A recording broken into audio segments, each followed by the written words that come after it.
Good afternoon, everyone, and welcome to our monthly meeting of the Cobb County Board of Zoning Appeals. At this time, I would like to ask everyone who's able to stand to and do the pledge. Allegiance to the flag of the United States of America and to the republic for which it stands, one nation, under God, indivisible, with liberty and justice for all. All right, folks, thank you. For those of you who do not have a copy of the agenda or who are attending for the first time, we will concern ourselves with cases that are on consent. These are cases that have been reviewed by the board and by the very professionals on the various departments here, and we know of no opposition to these cases at this time. We have discussed these in our work session. Certain staff comments and stipulations have been made, and we do not anticipate any further discussion is needed for a decision. So I will now turn it over to zoning. Thank you. So we will begin today with our consent agenda. Excuse me, I realized I jumped a paragraph. Oh. I am so sorry. It's been one of those days already. He will read sorry guys.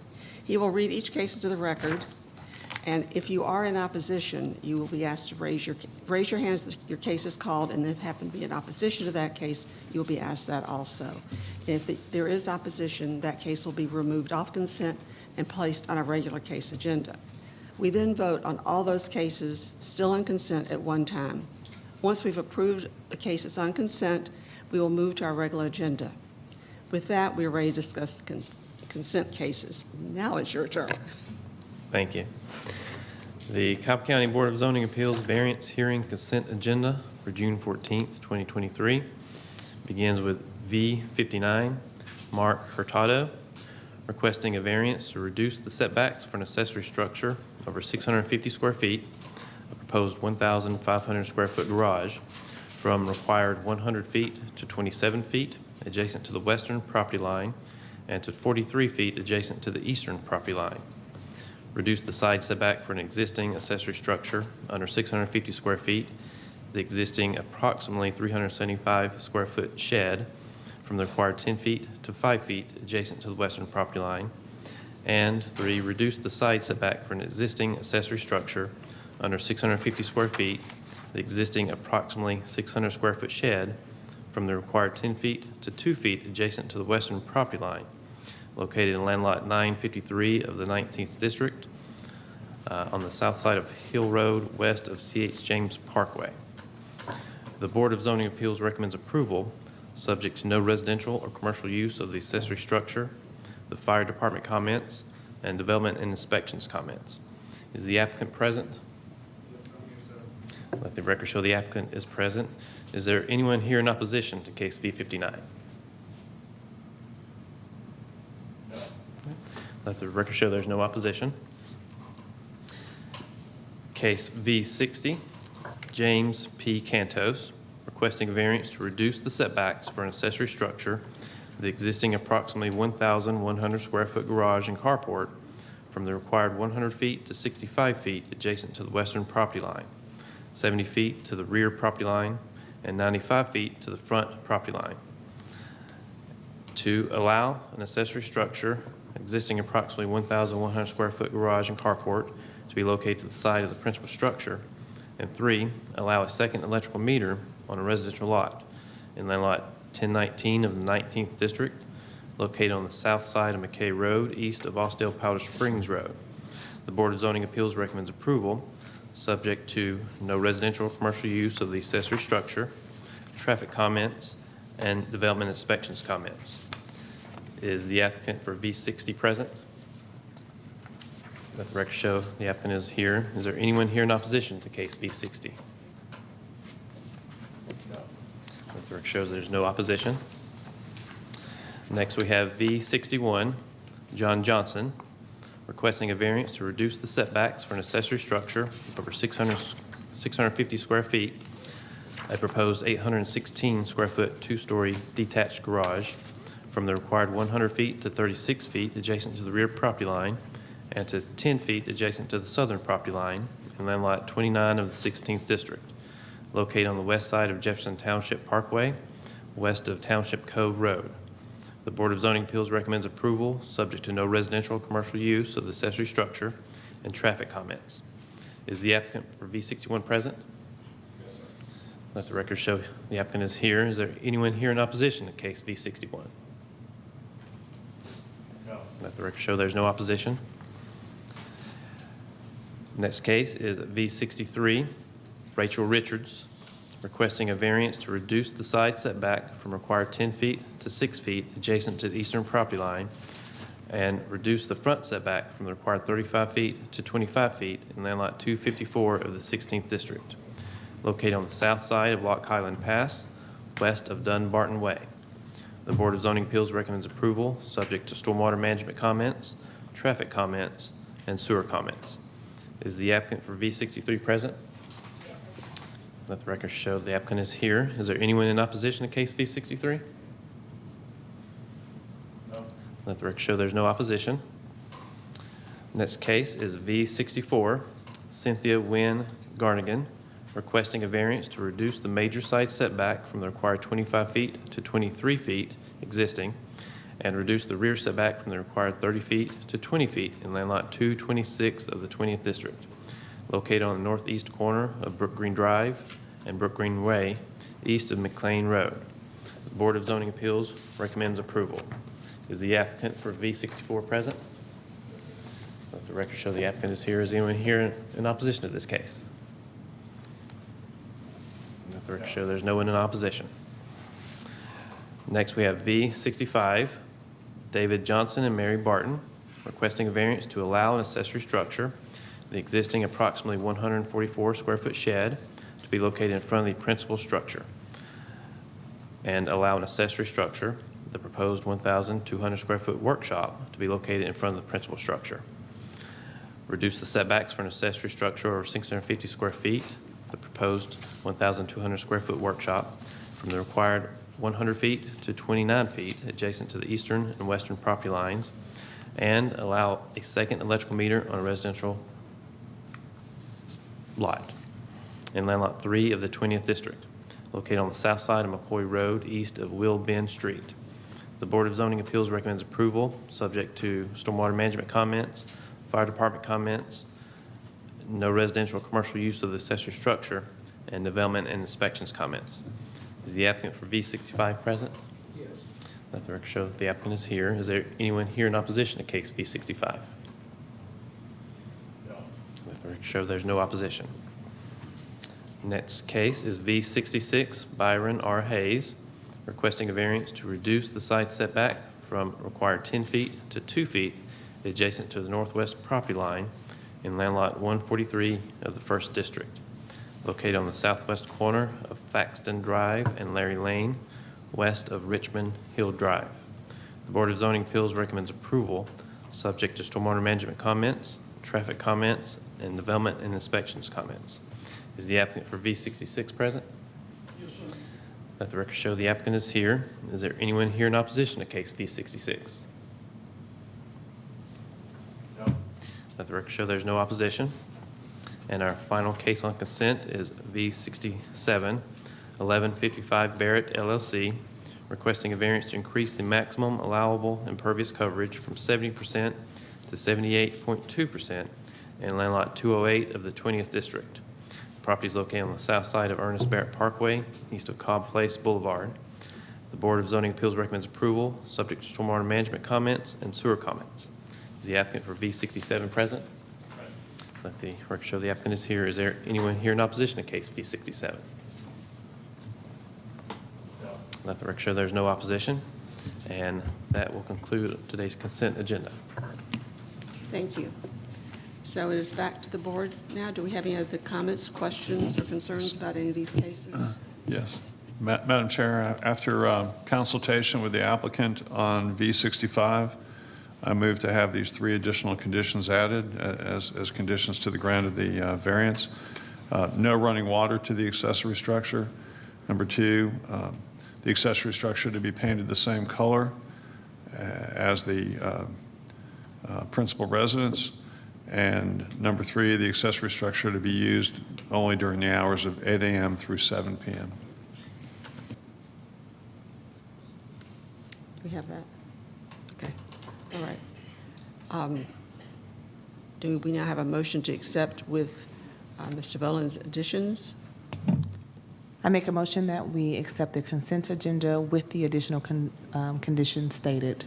Okay, thank you, Ms. Willis. And second? Second. Second by Ms. Sommerauer. Thank you. Could you place your votes, please? Carried 5-0. Thank you. If your case was on consent, you're certainly welcome to leave now. Just please do so quietly and have a good rest of your day. All right. I got a question. How soon could we apply for a permit?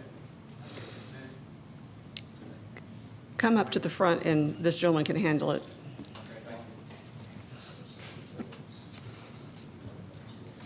Okay. We'll now proceed to our regular case agenda, and you, Terry, will read the case into the record. The applicant or any representatives of the applicant who wishes to speak will be asked to come forward to be sworn in. Likewise, anyone wishing to speak in opposition will be asked to come forward and be sworn in as well. The applicant and opposition.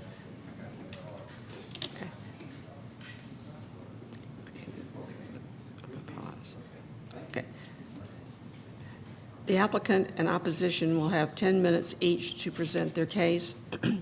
All testimony will be made from the podium to my right, where we have full AV capabilities, and testimony will be followed by questions from the board and may be directed to either parties.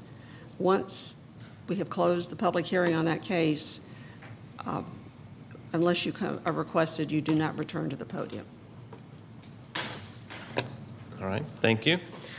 So today's lone regular case is V62, James Fitzgerald, requesting a variance to reduce the front setback from the required 35 feet as platted to 30 feet, reduce the side setback from the required 12 feet to 3 feet adjacent to the western property line, reduce the side setback for an accessory structure under 650 square feet, the proposed 640 square foot workshop from required 12 feet to 5 feet adjacent to the eastern property line, and reduce the rear setback for an accessory structure under 650 square feet, the proposed 640 square foot workshop from the required 40 feet to 5 feet in land lot 794 of the 17th District, located on the south side of Sunny Lane, west of Smithstone Road.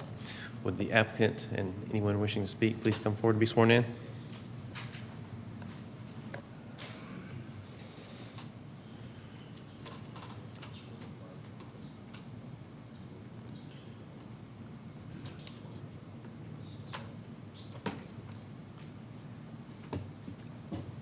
Good afternoon.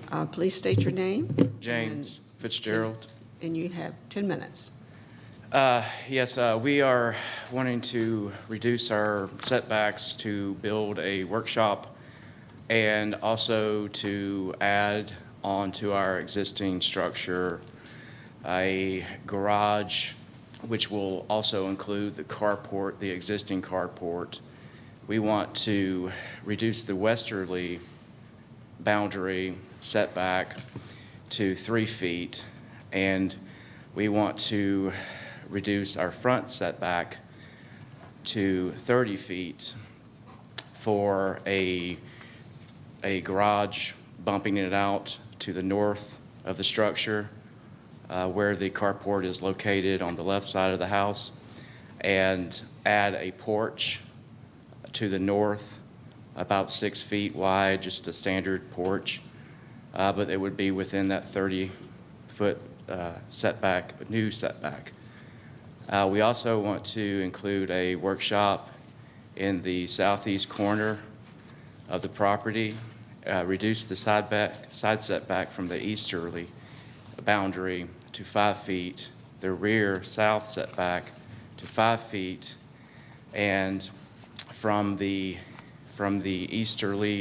westerly setback, reduce it to approximately 30 feet. I'm not familiar with the measurement from the western boundary to the workshop, but it would be to accommodate under 650 square foot workshop. The workshop is going to be a workspace for my wife's work. She's an IT audit, and she needs a place to work quietly from the household. Also, I will use it as storage, and it would be a heated square footage for that workshop for storage and lawn equipment, and also a workshop area that I could use for my soil science studies. That is essentially it. Also, we would like to have electrical and water run to the workshop, and plumbing. Everything would be having to have a building permit, and the addition to our house as well would have a building permit. And the reasoning for the variance request is to reduce the setbacks. Thank you. Do you have anything else to add? No, ma'am. Okay. All right, you may be seated. Thanks. You say, excuse me, Ms. Swanson has some questions for you, so you can stay. Yes, ma'am. It's all yours. Yes, ma'am. I guess, is there anyone in opposition? Okay, so you don't have, so we can talk a little bit about your variance. So when you had talked to me before about this two-story structure, you had listed a couple of uses that you wanted it to be an office space, Yes, office space for my wife's work and my work. and then you said that you are a potter, and so you're going to Yes. make it a pottery workshop? Yes, that's just kind of a hobby. That's what some of my intention would be, to use it as a studio for ceramics. But that's, I haven't, that might have, that's 10 years ago when I was a potter. And it's something that I would like to continue. Having an adequate space would allow me to do so. And also storage for our things. We're outgrowing our house, and we would like to stay in the existing house. And so if you do decide to bring in the pottery aspect, is there, because you're very close to your setbacks, both the back and the side, what sort of equipment is involved in, and I guess I more want like the noise factor? No noise. There's a gas kiln or electric kiln. It's very low noise, if any. There's a potter's wheel, which is very little noise. It would be inside the structure and clay. That would be the only minimal noise factor. There wouldn't be not much noise. It wouldn't be something done to create noise complaints. So very little noise. Very little. Okay.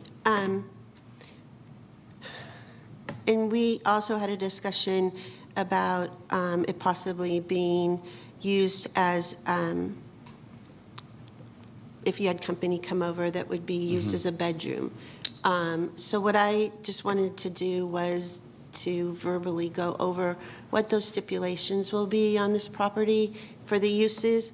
You and I discussed your addition that you're going to have of your attached garage, and I don't have any issues with that. You said that you would match, of course, the architect of your existing house, so it doesn't look like an addition. So that doesn't really need to be a stipulation. The thing that I'm just want to go over are just some stipulations about the home office. So the first, so do you have any questions? No, ma'am. Okay. Can I proceed forward with the stipulations? You can discuss them, but there'll eventually need to be a motion with the stipulations. Okay. Well, okay, so the things that I wanted to discuss with you is that for accessory structures, that you can't connect with a heating and aired hallway, which can be no longer than 20 feet length. So that would be pretty long to where you're going to place this. For accessory structures, they can't be habitable, meaning, and you can't have a business out of it. So those are the things that, you and I had talked to over the phone, and, you had, well, could I do this? Could I do that? So do you understand that, or do you have any questions about what this structure can be permitted for? Yes, I do. So a home office, you can have one in your house. You can Even have though it's just a place to work remotely due to COVID. And this would also be a work space, not really a home office where we're generating clients to come by or money that isn't already done through a fixed office that my wife visits every day, except one day out of the week. It would be just, someone being able to do paperwork and work from home. So the home office purpose is fine. It's just you can't have a home office that is of commercial, like where you're having customers come in for meetings, or you're having products being brought into the property to sell. But if it's just to sit and do your paperwork, that's not an issue. Yeah, we wouldn't have it for commercial. The clients wouldn't be coming by, products wouldn't be delivered. Okay. Yeah, it's just, yeah. Okay. I just wanted to understand. make sure you understood that. Yes, ma'am. Okay, so I am ready to make my motion. Oh, does anyone have any more questions? Just doing some quick research here in regard to the kiln. I've read that many fires involving kilns occur at night due to overheating of wood in the roofs, ceilings, or floors above the kiln. The metal casings of the kiln can become very hot, up to 830 degrees. Kilns should always be located away from general work areas in a separate room or area. Can you just tell us what precautions you've made so there's not a fire hazard here? Yeah, so a kiln would be actually, it would not be inside the building, it would be outside of the building, under like a lean-to structure attached to the workshop. It wouldn't be inside. Other ways to do it would be to make sure there's extinguishers located on the property in case there was a fire. The kiln wouldn't be fired overnight. It would be fired during the day. It's gas or electric. It's not as, it's safer than having a wood burning kiln. So you wouldn't be operating this kiln overnight or No. late into the night at all? No. Okay. It would be about 4 hours. Okay. And then what would the height of the structure be how much clearance would there be between the kiln and the wood roof or whatever to allow for At cooling? least, I'd say at least 8 feet. Those kilns, they're different size kilns. They're typically 6 feet. There's smaller ones, 3 feet, just depend. And it's a small operation that I'll be firing very, very little pottery. So I'll be using the smaller, but there would be quite a bit of clearance above the kiln, and it would be an open structure where airflow could cool down the burning. Yes, sir. Anything else? Anybody else have any other questions? Are you ready to make your motion, Ms. Swanson? Well, I have a question of Mr. Martin or Mr. Johnson. So given that he may be using a kiln and do pottery from this structure, is there a stipulation that I need to add with regards to the kiln? The hours of use or anything like that, or that it should be inspected by the fire department and be permitted? That's my question. Well, I mean, I think he's expressed his hobby, and certainly it's not going to be a commercial activity, so that aspect of it will be covered with our standard no residential, It will. no commercial activity with accessory structure. He's already stated, of course, he's going to do as anyone should with all the proper permitting of these additions and improvements. I'm just not as versed on what types of permits such a piece of equipment may need, but we certainly stipulate that the applicant, permit all additions and improvements, including, the kiln itself, if required by fire code or building code. Okay.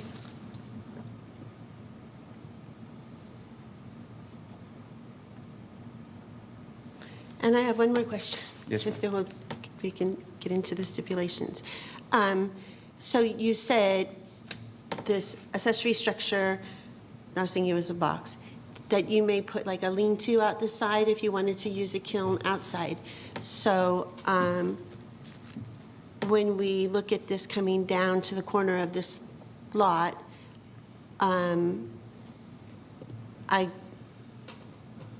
I guess my question is what if you add this accessory structure, which would be like a lean-to, is that in your plans right now, that you're going to be permitted? Because I didn't see that. No, it's not. I mean, it would be, if it's, it would be within the variance request if we did add on to the back of it to put the kiln there. I was thinking that would be a good location rather than have it in the building. But that was just kind of thinking about, the safest area for it. So when I look at this site plan and you say to the back, my concern, you're pretty close to the back property line. Would you have an issue putting it to the side that's actually more into your yard area, or the front, which is between your house and this proposed structure, putting that there just to keep it away from the two neighbors that you are encroaching on, which is, to one side and to the back? Yeah, that'd be fine. That would Do be fine? Yeah, oh, yes, yeah. So then I can what I would do is I'm going to leave it up to you. Okay. Which, the side that's into your yard and the side that's more towards your front, I'll leave that up to you.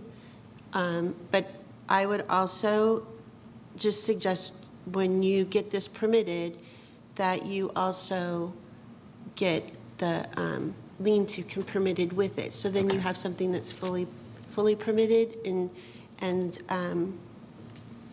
that's just more a complete packet for your backyard. Okay, that's fine. Is that fine? Yes, Okay. ma'am. Any more questions?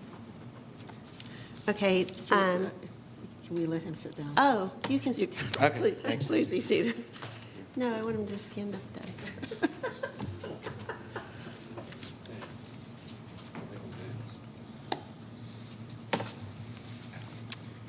Okay, for V62, I make the following motion, that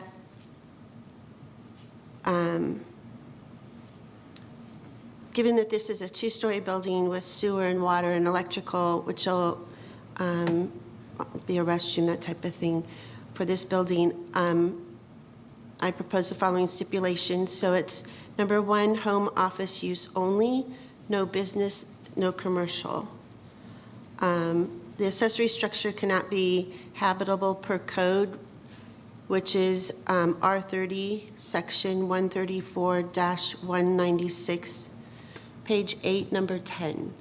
And that code just talks about habitable structures are not permittable, so he can read that. And then I would also want him to get the building, his proposed workshop, fully permitted with a lean-to that will be either at the side of the proposed structure, which is away from his side neighbors into his yard, or the front. He could have a lean-to on the front that would be towards the house.